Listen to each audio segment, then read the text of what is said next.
কক্সবাজার হলো যে এমন একটা জায়গা, খ্যাতিমান জায়গা। এমন সরকার এখানে অবকাঠামোগত যত বিনিয়োগ করবে তত কিন্তু সরকারের আয় হবে।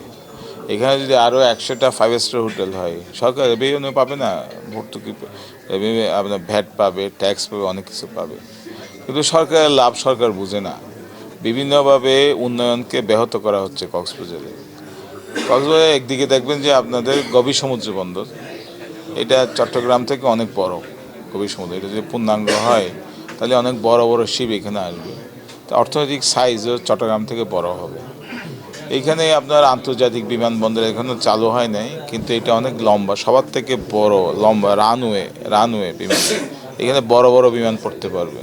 আর এখান থেকে আসিয়ান কান্ট্রিগুলোতে China, Malaysia, Indonesia, Hong Kong, Singapore, এইসব জায়গায় আপনি দেখবেন যে 1 ঘন্টা কমে যাবে এখানে। এবং এইখান থেকে দুবাই, কাতারের মতো এদিকে মানে পূর্ব দিকে ইজিলি ফ্লাই করতে পারবে, মানে স্টপ নিয়ে। তো ওইভাবে এটা গড়ে উঠবে। আমরা চেষ্টা করবো ওইভাবে গড়ে তোলার জন্য। তারপরে আপনার ধরেন রেলটা আসলে করা হয়েছে, রেল লাইনটা করা হয়েছে, কিন্তু এই রেল লাইনটা আপনার হয়, ওই রেল লাইনটা আপনার মায়ানমার হয়ে চায়না যাবে। যেহেতু মায়ানমারে আপনার রাজনৈতিক সমস্যা আছে, সেই কারণে এটা এখন স্টপ আছে। এটা কিন্তু প্ল্যানটা হলো যে মায়ানমার হয়ে কুমিং যাওয়ার। তো তারপর 120 কিলোমিটার সমুদ্র সৈকত, এখানে সবাই আসবে। আপনার ধরেন পোর্টে, বন্দরে আসবে, ইন্টারন্যাশনাল এয়ারপোর্টের জন্য লোকজন আসবে, বিদেশি লোকজন আসবে, সব মিলিয়ে এখানে অনেক লোকের কর্মসংস্থান হবে। এখন আমাদের একটু পরিবেশের সাথে আমাদের একটু অ্যাডজাস্ট করতে হবে।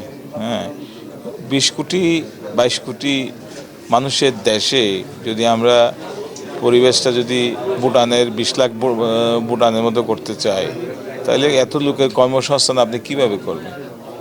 তো আমরা চাই যে এগুলো সবগুলো মিলে আমরা একটা কক্সবাজারকে একটা আন্তর্জাতিক নগরী হিসাবে, খুব সম্ভব, এটা করা সম্ভব, ইজি।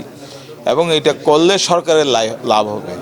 সরকার এখান থেকে ট্যাক্স পাবে, ভ্যাট পাবে, কর্মসংস্থানের সুযোগ সৃষ্টি হবে। এখানে আপনার ধরেন এডুকেশন নগরীও করতে পারে। এখানে গভর্নমেন্ট ব্লু ইকোনমি নিয়ে কাজ করতে পারে কক্সবাজারে। তো অনেকগুলো সম্ভাবনাময় খাত আছে কক্সবাজারে।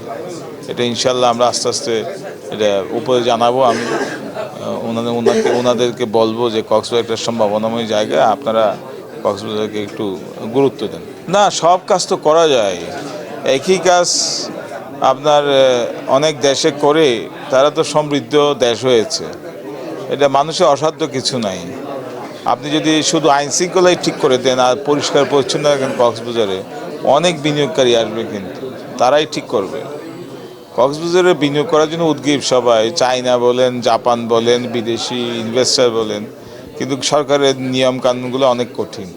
ওরা সকালের ফ্লাইটে আসে, ওই আপনার কক্সবাজার উন্নয়ন কর্তৃপক্ষে যায়, আইন কানুনগুলো দেখে বিকালের ফ্লাইটে চলে যায়, এখানে ইনভেস্ট করতে চায় না। সমুদ্রটা লোভনীয়, আমাদের সমুদ্র সৈকতটা। আইন কানুনের কারণে ইনভেস্ট করতে পারে না কেউ, সব পড়ে আছে, নোংরা আবর্জনা হিসেবে পড়ে আছে সব।